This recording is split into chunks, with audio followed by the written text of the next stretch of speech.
ዛሬ እንግዲህ ይህንን የመሰለ ዶሮ በአትክልት እንሰራለን ማለት ነው። ውድና የተከበራችሁ የቻናል ተከታታዮች እንዴት ናችሁ? ደህና ናችሁ? እኔ ጋር ሰላም ነው። ለቻናሉ አዲስ ከሆናችሁ ላይክ፣ ሰብስክራይብ ማድረጋችሁን አትርሱ። ዛሬ እንግዲህ ዶሮ በአትክልት ነው የምንሰራው ማለት ነው። እንግዲህ እዚህ ጋር የሚያስፈልጉኝ ግብአቶች ይዣቸው መጥቻለሁ ማለት ነው። እዚህ ጋር እንግዲህ ዶሮ አጥቤ አዘጋጅቼ አቅርቤያለሁ ማለት ነው። እንደምታዩት እዚህ ጋር ድንች አለ፣ ሽንኩርት እንዲሁም ደግሞ 7 አይነት ባህራት የተቀላቀለ ቅመሞች፣ ጨው፣ ዘይት እዚህ ጋር ደግሞ እንደምታዩት አትክልት አለኝ ማለት ነው። ኩዳር መሸከል የሚባል አትክልት አለኝ። እሱ ፍሬዘር ነበር፣ ከፍሬዘር ውስጥ ነው ያወጣሁት ማለት ነው፣ ከበረዶ ውስጥ። እንግዲህ እንደምታዩት ዶሮዋ በዚህ መልኩ በደንብ አጥቤያታለሁ፣ በከል በሎሚ በጨው እንዲሁም ደግሞ እንትን እኔ አጥባታለሁ ማለት ነው። እንግዲህ እዚህ ጋር እንደምታዩት ቅመሙን አደረኩ ማለት ነው። ይሄ 7 አይነት ቅመም ነው ውዶች፣ ቀላቅዬ አብሬ ስለማስቀምጠው ነው። ከዛ ከላይ ጨው ጨምር እንደምታዩት። ከዛ ደግሞ እዚህ ጋር ከተፌ ትንሽ ያስቀመጥኳት ቀይ ሽንኩርት አለ። ቀይ ሽንኩርቱን ላይ ጨመርን ማለት ነው። እንግዲህ በምታዩት መልኩ እነኚህ እንደዚህ ከጨመርን በኋላ ትንሽ ዘይት እንጨምራለን ከላይ ማለት ነው። ከዛ እንግዲህ ይህንን ዶሮውን በደንብ እናሸዋለን ማለት ነው። በዚህ በደንብ አድርገን ውስጡንም ከላይም ከውጭውንም በደንብ አድርገን እናሸዋለን ማለት ነው። ውዶች ፍትግ አድርገን እናሸዋለን። ለምን የቅመሙን የጨውን የሁሉንም ጣዕሙን ዶሮዋ እንድትይዝ ማለት ነው። እንግዲህ በዚህ መልኩ እንደዚህ ሽታ አደረግናት እንደምታዩት ሆናለች ማለት ነው። ዶሮዋችን በዚህ መልኩ ዶሮዋችንን ቀመምናት ማለት ነው። ግዴታ ዶሮዋ በደንብ መቀመም ስላለባት ዶሮዋን እዚህ ጋር ቀመምናት እንደምታዩት። በጣም አሪፍ ነው፣ ሞክሩት፣ ትወዱታላችሁ። እና እንግዲህ ዶሮአችንን በዚህ መልኩ ከቀመምን በኋላ ያው ከስር ነው የማጸዳው፣ አልወድም እኔ። እዚህ ጋር እንግዲህ ፌስታል አለ ማለት ነው። ይሄ ፌስታል ኦልሬዲ የዶሮ ማክሺ ምናምን የምሰራበት ነው ማለት ነው። ታውቁታላችሁ ብዙዎቻችሁ። እንግዲህ ዶሮዋን ውስጥ አስገባ ነው ፌስታል ውስጥ። ለምን ቶሎ እንድትበስል ይረዳናል ማለት ነው። እፍና አድርጎ ስለሚይዛት ቶሎ ትበስላለች ማለት ነው። እና ለዛ ነው በእንደዚህ አይነት ፌስታል የምጠቀመው እኔ ማለት ነው ውዶቼ። ከዛ እዚህ ጋር እንግዲህ አትክልቶችን ደግሞ እንቀላቀላቸዋለን ማለት ነው። እንደምትመለከቷቸው እንግዲህ ሳህኑ ላይ ያደርጋለሁ ማለት ነው። ሽንኩርቱን እዚህ ጋር በቁመቱ የቆረጥኩ ሽንኩርት አለ፣ እንደዚህ ዶሮ ውስጥ አስገባዋለሁ ማለት ነው። ከዛ በተረፈ እዚህ ጋር ደግሞ ድንች አለን። ከዛ እንደምታዩት ይሄ ጄዘር እንዲሁም ደግሞ የአተር ፍሬ ወይም ደግሞ የበቆሎ እንዲሁም ደግሞ በሶሊያ አለው ማለት ነው። ከዛ ጨው አደረግንበት። ከዛ ትንሽዬ ደግሞ ቁንዶ በርበሬ እንጠቀማለን፣ ትንሽ ዘይት አድርገን ይህንን ደግሞ እንቀምመዋለን ማለት ነው። እንደምታዩት እዚህ ጋር ቁንዶ በርበሬ ጨመርን።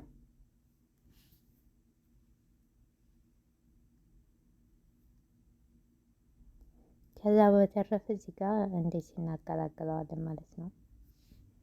ያው ጫውንም ምኑንም ሁሉም እንትን እንዴት በደንብ አድርገን እንደዚህ እንቀላቅለዋለን ማለት ነው ውዶቼ።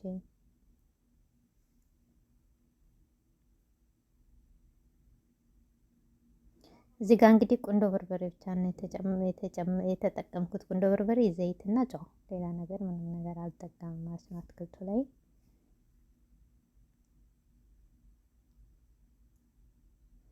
ከዛም በኋላ ምንድን ነው የምናደርገው? ፌስታል ውስጥ እናደርገዋለን ማለት ነው። ከዶሮዋ ጋር አብረን እዚህ ጎን ላይ እናደርገዋለን እንደምታዩት።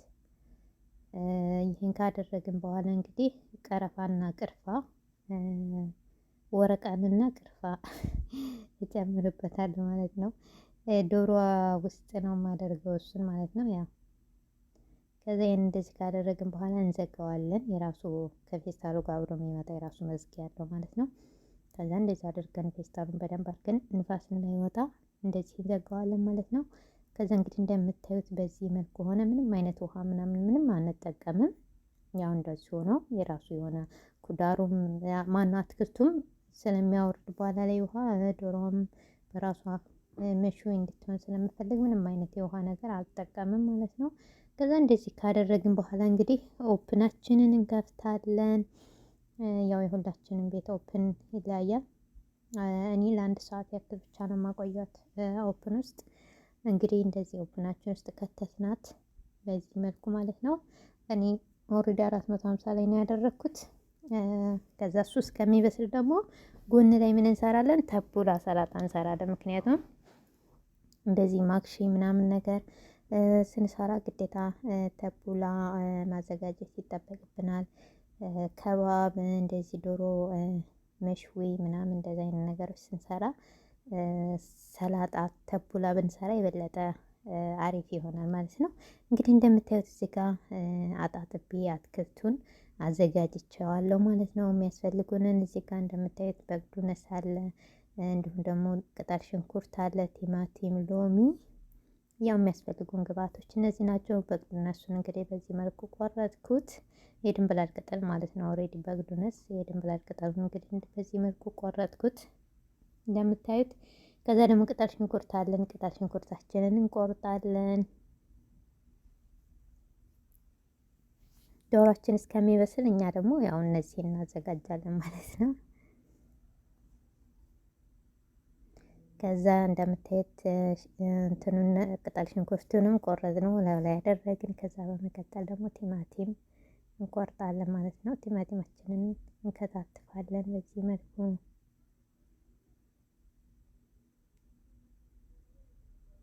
ያው ስከታትፍ ማላሳያችሁ ካሜራ እንትን ስለሌለኝ ነው ማለት ነው። ከዛ ቲማቲማችንን በዚህ መልኩ ቆራረጥ ነው። ከዛ እሱንም ከላይ እንጨምራለን እንደምታዩት።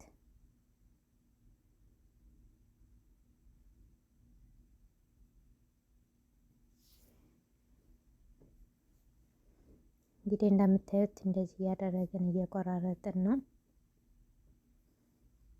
ከዛ እዚህ ጋር የሚቀረን እንግዲህ ነዕና ነው ማለት ነው። የነዕና ቅጠል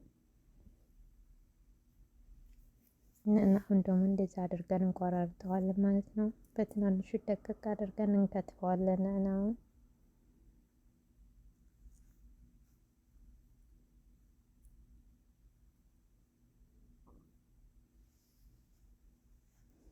እንግዲህ ነዕናችንንም እንደምታዩ በዚህ መልኩ ቆራረጥናት።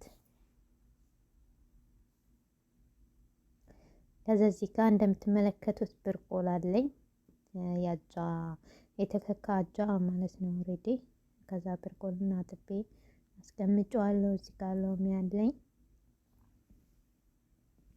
ሎሚያችንን እንጨምቃለን ማለት ነው ውዶቼ። እንግዲህ ሎሚያችንን ጨመቅን። የሚበቃችሁን ያክል ሎሚ ጭመቁ።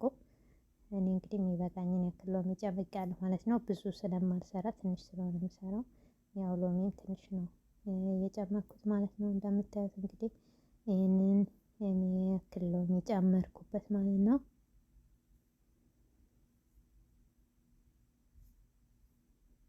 እንደ ብዛታችሁ ነው። ምክንያቱም ይሄ ሎሚና የወይራ ዘይት በጣም ነው የሚፈልገው እና እንግዲህ ብርቆሎ እንደምታዩት በዚህ መልኩ አጥቤ አስቀምጬው ነበር። እንደዚህ ሆነ ማለት ነው። እንግዲህ እንደምታዩት እንደዚህ ብርቆላችንን ከላይ ጨመርን። ከዛ እነዚህን እንግዲህ በደንብ አድርገን እናዋህደዋለን ማለት ነው። እንትን እንዲሉ አብረን እንቀላቅላቸዋለን ማለት ነው። ሁሉንም ነገር አብረን እንደዚህ በደንብ አድርገን እንቀላቅለዋለን ማለት ነው። እንደምታዩት ውዶቼ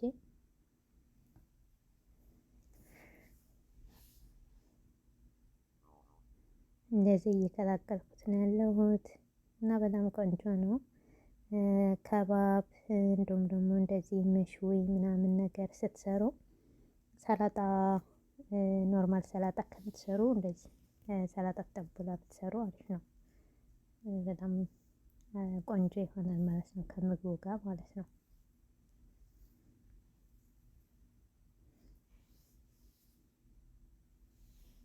እንግዲህ እንደዚህ እያደረግን በደንብ እንቀላቅላለን ሰላጣችንን። ከዛ እንግዲህ እዚህ ጋር እንደዚህ ከቀላቀልን በኋላ ዘይት እንጨምራለን። ማን የወይራ ዘይቱን እንጨምርበታለን። ያው እንግዲህ እንደምታዩት የወይራ ዘይት ብዙ ነው የምንጠቀመው። ያው ታውቃላችሁ ትንሽ ነው ሰላጣ የሰራሁት፣ ግን ያው የወይራ ዘይት እንደምታዩት አያችሁት ምን ያክል እንደተጠቀምኩኝ። እንደዚህ ነው፣ ምክንያት አይበቃውም። ስለማይበቃው የሆነ ዘይት በደንብ ካልጠገበ ደግሞ እንትን ይሆናል፣ ያው እንትን አይልም፣ ጣዕሙ ብዙም አይደለምና እንደዛ እንዳይሆንብን በደንብ ዘይት መጠቀም አለብን ማለት ነው።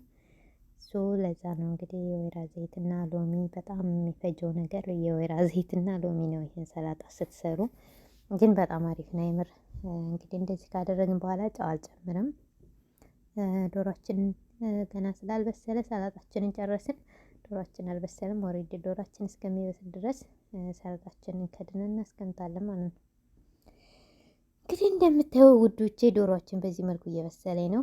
ከፍተን እያየናት ነው ማለት ነው። እንደዚህ እየበሰለኝ ነው ዶሯችን። አያችሁት ፌስታሉ እንዴት እንደተነፋ? እንደዚህ ነው የሚሆነው እና ከዛ ዶሯችን በሰለኝ። ለአንድ ሰዓት ያክል ነው ያቆየሁት። እዚህ ጋር ከላይ ፌስታሉን በመቀስ እንቆርጠዋለን ማለት ነው። በጣም ነው የሚያቃጥል። እንፋሎት ታፍኖ ስለሆነ እንደዚህ እንትን ስትሉት በጣም ነው እንፋሎቱ የሚወጣው ማለት ነው። እንደዚህ በመቀስ ከላይ እንቆርጠዋለን ማለት ነው ፌስታሉን። እንግዲህ እንደምታዩት በዚህ መልኩ ቆርጬ ፌስታሉን ከላይ ያነሳሁት። እያችሁት እንዴት እንደሚያምር እንደዚህ ሆኖ በስሎ ወጣ ማለት ነው። እያችሁት የራሱ እንትን መረቅ ነገር ይወጣዋል የዶሮ ምናምን ማለት ነው። የአትክልቱ ምናምን ያው እንደዚህ ይሄንን መስሏል ማለት ነው። በጣም አሪፍ ነው። ትወዱታላችሁ፣ ሞክሩት። ሁላችሁም በየቤታችሁ። አሰራሩም ቀላል ነው። በጣም ሲምፕል ነው። ከአትክልት ጋር እንደዚህ ያደርጋችሁ ከምትፈልጉት ነገር ጋር እንግዲህ እዚህ ጋር ሰላጣችን ላይ አሁን ነው ጨው የምንጨምረው። ዶሯችን ስለበሰለልን ኦልሬዲ ልትበሉ ስትሉ ነው እዚህ ጋር ጨው መጨመር ያለባችሁ። ገባችሁ? ለምን በቃ ይህ ጨው ከተጨመረበት አስቀድሞ ጥሩ ስለማይሆን እንግዲህ እንደዚህ ጨዋችንን ጨመርን፣ ሰላጣችንን እናቀላቀልን። የዛሬው ምሳችን እንግዲህ ይህንን ይመስላል። እንደምትወዱት ባለሙሉ ተስፋ ነኝ። በጣም አሪፍ ምግብ ነው። ሞክሩት ሁላችሁም በየቤታችሁ። ምን እንስራ ምግብ የምንሰራ ልጆች ብዙ ጊዜ እንቸገራለን እና ለዛ ነው ውዶቼ። እንግዲህ ለቻናሉ አዲስ ከሆናችሁ ላይክ፣ ሰብስክራይብ አድርጉኝ።